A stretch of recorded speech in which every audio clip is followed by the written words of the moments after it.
Les exportations chinoises de juillet ont bondi de 10,4% par rapport à l'année précédente, tandis que les importations ont augmenté de 1,6% en termes de yuan, dépassant toutes les deux les attentes. En dollars, la balance commerciale a progressé de 62 milliards de dollars, soit 20 milliards de plus que les 42 milliards attendus.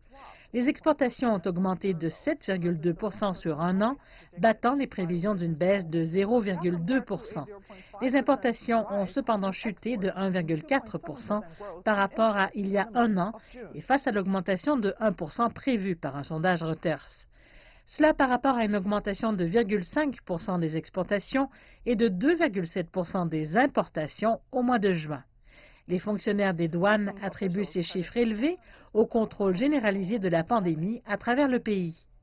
Les chiffres du commerce ont bénéficié du contrôle de la pandémie au niveau national et montrent la résilience de l'économie chinoise. D'autres facteurs positifs soutiennent également la croissance des exportations. C'est pourquoi nous assistons à une forte reprise de la croissance des exportations. Les exportations de produits médicaux ont continué de soutenir l'ensemble des envois sortants de Chine.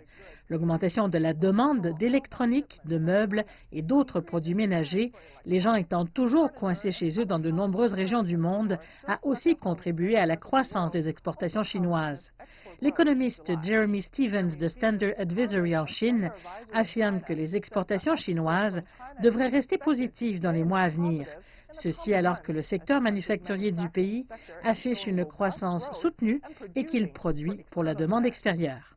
Il y a eu une flambée de la demande ces dernières semaines, notamment des États-Unis, pour ce qui vient de la Chine, et cela s'est reflété dans les tarifs d'expédition élevés que nous suivons de très près. L'élément critique, du moins pour l'avenir, dans ce que nous avons vu dans les données de juillet, c'est que, contrairement à ailleurs, l'économie chinoise est de retour sur les rails.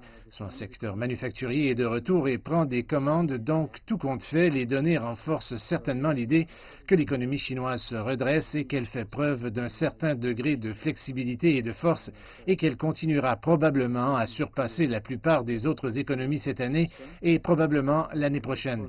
Et je crois que, dans les mois à venir, les données commerciales de la Chine continueront probablement d'être relativement solides. Jeremy Stevens a toutefois indiqué que la trajectoire des importations était moins claire, car elles dépendent largement des investissements de la Chine dans les infrastructures et la construction immobilière à venir plus tard cette année. Ce qui s'annonce pour les investissements dans les infrastructures et les investissements immobiliers n'est pas si clair, du moins pour le quatrième trimestre de cette année.